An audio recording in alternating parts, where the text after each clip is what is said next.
Si Direktor Jimmy Santiago. Direktor, magandang umaga po sa inyo, sir.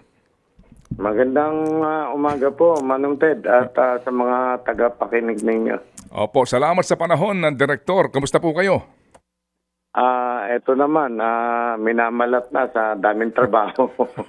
Opo, at kami po'y bumabati sa inyo. Hindi pa ho kami nakakapagpahatid ng congratulations dito po sa inyong bagong mission na ito. Direktor, pwede ho ba namin po nang malaman gaano ho ba ka susi ito, no?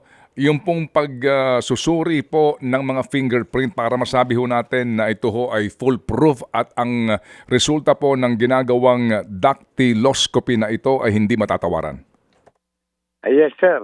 Tulad na nga po ng lagi kong pinapaliwanag sa ating mamamayan na ang dactyloscopy is an infallible science of identification. Hindi po ito nagkakamali. Dahil walang dalawang tao sa buong mundo, even twins, magkapareho ang fingerprint. Opo.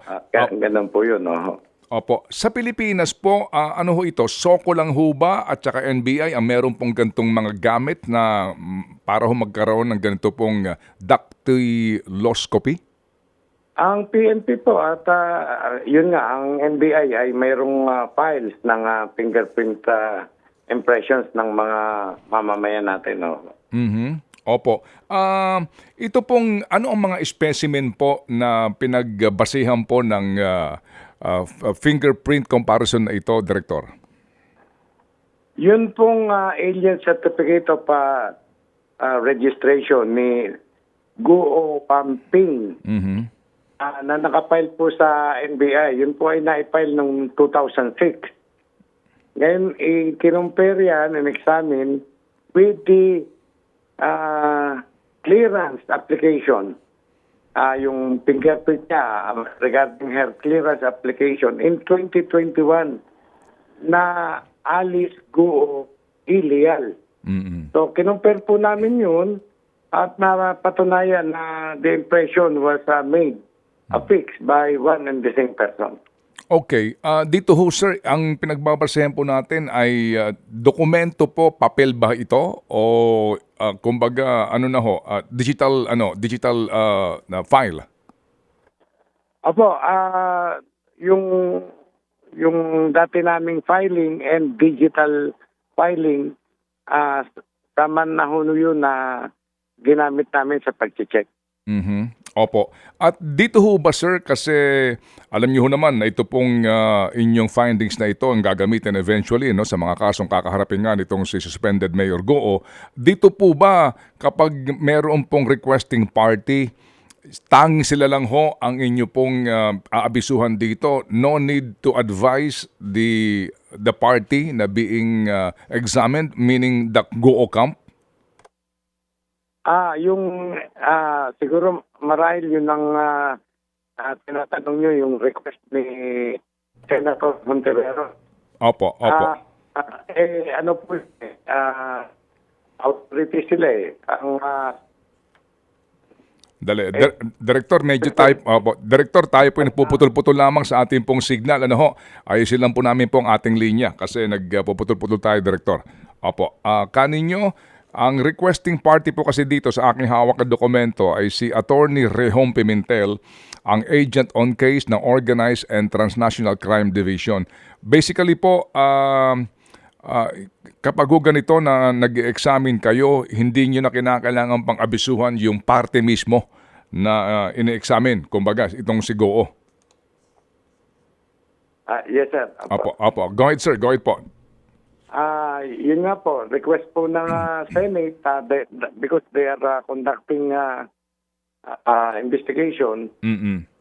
Ayun po, kaya kami ay sumuporta sa request nila. Okay. Sige po. Director, di ho ba't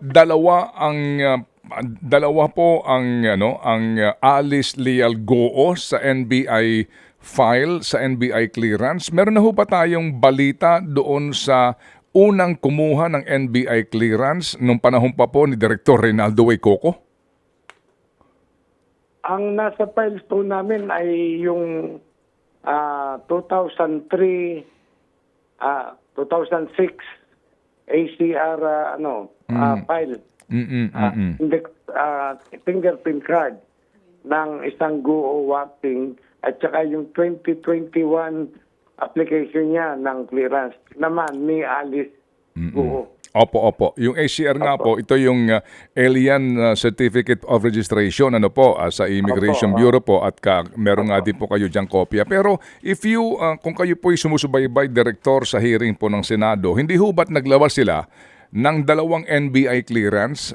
Yung pong magkaiba ho ng picture, no? Actually, yung NBI clearance nga na sinasabi ho ninyo, ito po yung 2021 na NBI clearance ni Mayor Guo. At yung isa ho naman ay NBI clearance po na dated November 3, 2005. At dito nga po, pareho po ang pangalan, magkaiba lang po yung address kasi po yung date of birth, yung place of birth parehong Tarlac. Pero ito hong isa taga Quezon City umano at yung isa ho naman taga Tarlac. At dito po mag-iba ho yung picture, parehong pareho yung pong pangalan, pati po yung date of birth, etc. Yes, sir.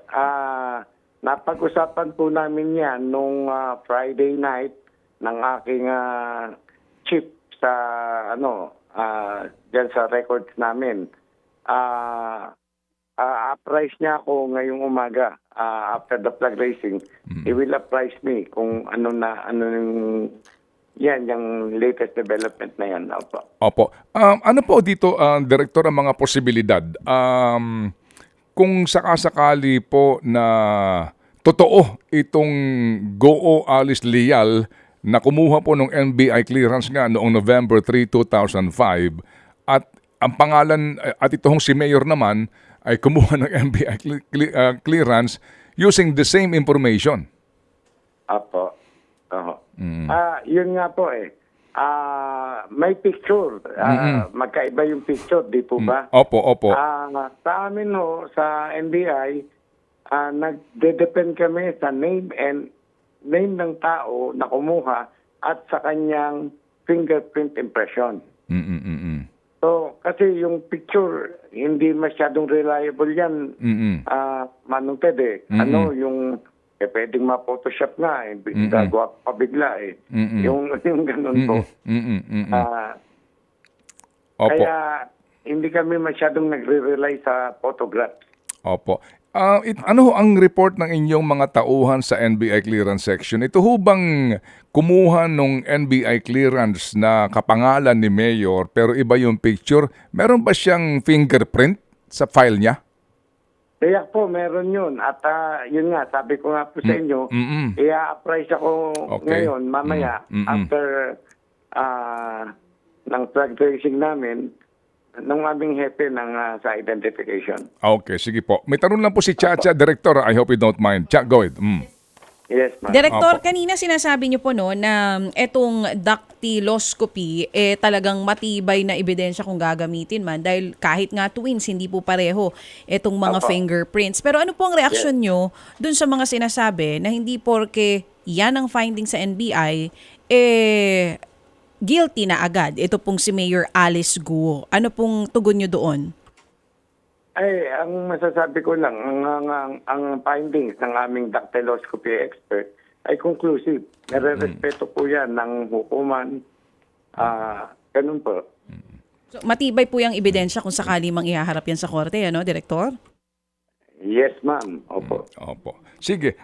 Director, hindi ko alam kung meron ho kayong informasyon na maiba lang ako. Doon po sa doon sa nahuli ng inyo pong anti-cybercrime division na mga hackers na si Elias Kangkong, meron na ho ba kayong update dito sa sa kanila pong mga ikinuwento sa mga dawit po dito sa kanilang ginawang hacking? Yes, sir. Nag-issue na ang cybercrime unit namin ng subpoena para maaaring sinasabi nyo kay Mr. Samaniego. Nire-request na namin siya na mag-appear sa NBI within 10 days. So, a few days from now, he should appear in our office to clear his name. Opo. Doon po sa usapin ng mga opisina o mga negosyo na naging biktima ng hacking ng grupong ito nila Kangkong. Meron na ho ba kayong na-establish dito kung gaano karamit, gaano kalawak ito? Inimbestigahan na po yan ng aming cybercrime unit at magre-report sila in due time, sir. Okay. Pati ho ba yung Belo Medical Clinic na kumpanya, totoo po ba na inamin itong si Kangkong na kasama sa napasok nila? Parang ganun po, sir. I see. Okay, sige. So, hindi na ho namin pahabaan ito, Director. Mag-aantabay po kami, no, sa magiging update po ng inyong mga team of investigators sa kasong ito. We just would like to say thank you, Director, sa inyo pong panahon na binigay po sa amin. Maraming salamat din po, Manong Ted. Opo. Salamat po. Salamat ng marami. Si Director Jimmy Santiago ng National Bureau of Investigation. Ted Filon at DJ Chacha. Ngayon, nasa Radyo 5, 92.3 News FM. Monday to Friday, 6 to 10 a.m.